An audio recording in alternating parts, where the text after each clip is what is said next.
What's up, guys? You got Crave here, and I will be talking a bit more about The Division.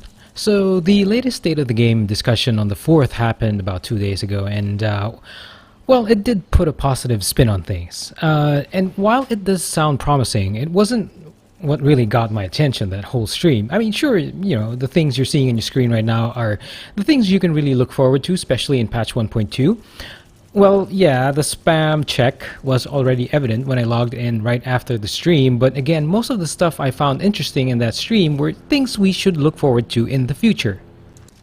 What really got my attention was the podcast they mentioned. Now, it was a very tech-related discussion, which I personally enjoyed listening to, but might not be interesting to a lot of people. So, being in the myself being in the IT industry and having played a whole lot of MMOs for a number of years, it really caught my attention. So, like I mentioned, people might not be interested, which doesn't really help the views for this upload, but I will condense that 30-minute SoundCloud podcast into hopefully half the duration or much less. I think it's much less, and give you guys my thoughts on what it means in terms of the gamer's experience.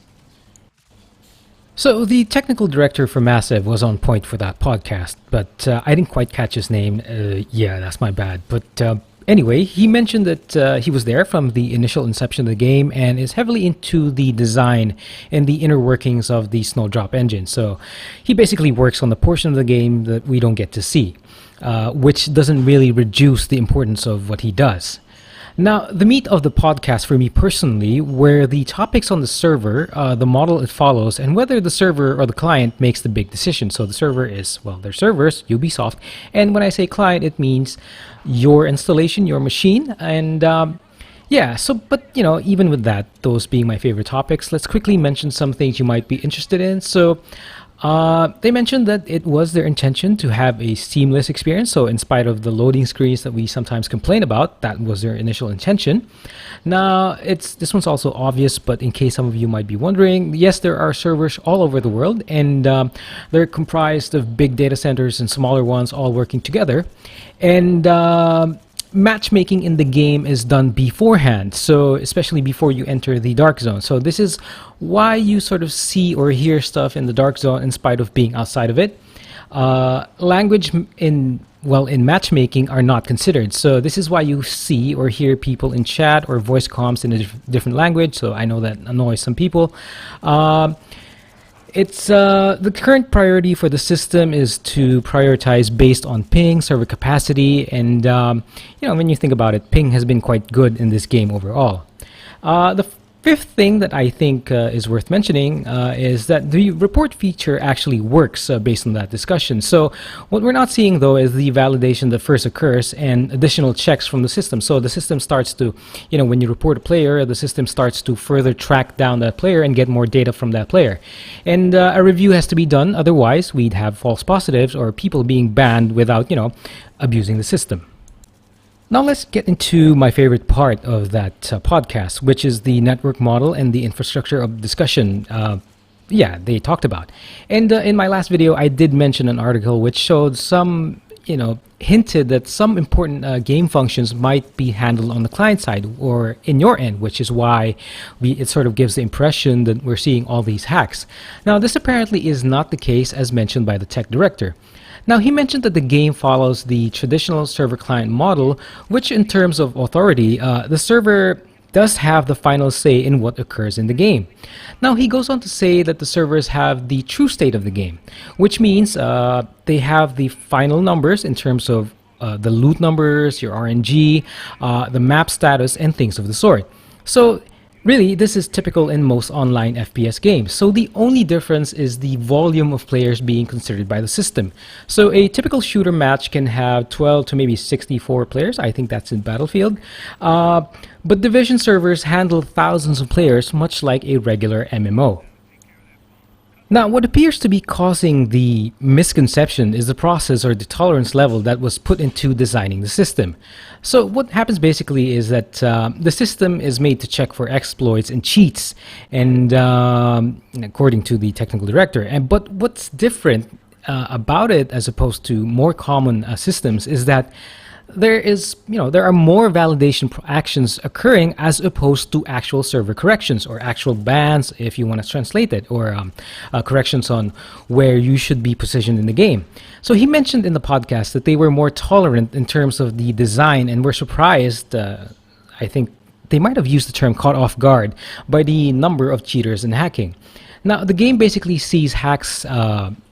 Sees everything, the hacks in movement and the rate of fire, abuse, and things of the sort, but does not impose on the client, again your client is your machine, on what should be done.